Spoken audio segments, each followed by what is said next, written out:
The trade war, the battle over Huawei, Iran sanctions, South China Sea islands, artificial intelligence and quantum computing. Over the past year, the United States has decided to start a fight with China, and it's beginning to look quite grim. We're being sold the idea that these two titanic powers are heading for an inevitable clash. The prestige press is filled with predictions of doom, but they are all missing something very important. The new Cold War could be fun and profitable. Seriously.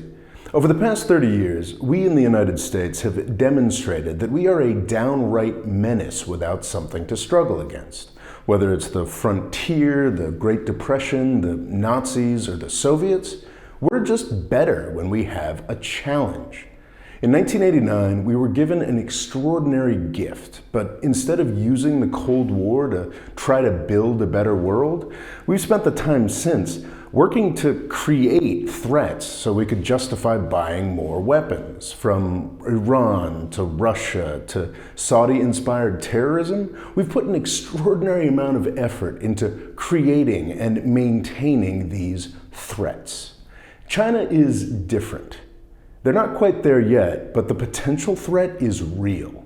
China's current approach, both communist and capitalist, is deeply silly and unwieldy, but they will find a better approach eventually, and then the 21st century will get very, very interesting. You may have noticed that the world is taking steps into space again after a 50-year hiatus. We're going to the moon to stay by 2024, and this is how. With real competition from China, the US might actually have to focus on real achievement again, rather than tax cuts, social media apps, and absolutely meaningless culture war bullshit. It's easy to mock moon bases and space forces, but it's stuff like that that drives the future. Looked at one way, almost all of the technical advances of the past half-century came out of interstate competition, from computing to GPS. The whole idea of a space force is worth pondering. Obviously, it would be better if we didn't do a new Cold War. The last one cost millions of lives.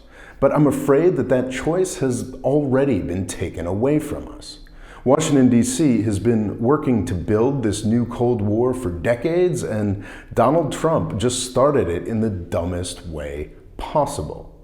It's now easy to be pessimistic and fall into exactly the militaristic frame that the defense industry so desperately wants.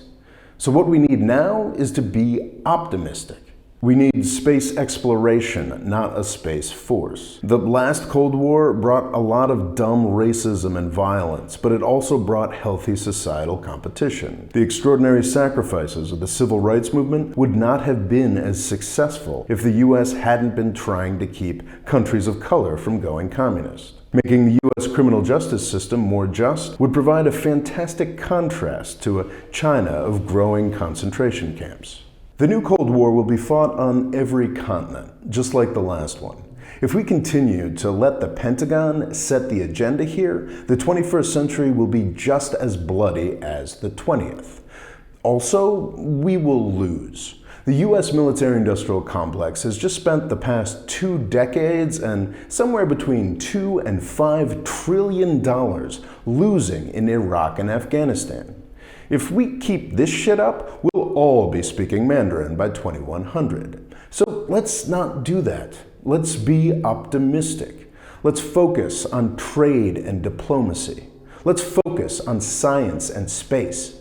Let's rebuild our State Department and focus on developing countries rather than destroying them. This approach won us the Cold War in Asia after we cut out that Vietnam War lunacy. The world is in a much better place than it was at the outset of the last Cold War. Back then, every continent was mired in poverty, and the violent recovery from European and US empire was a happy hunting ground for proxy wars. The more literate, wealthy, and unified countries of today on every continent will be better able to stand against US and Chinese warmongering. If we play our cards right, the rest of the world could even benefit from US and Chinese competition. We are already seeing this in Africa.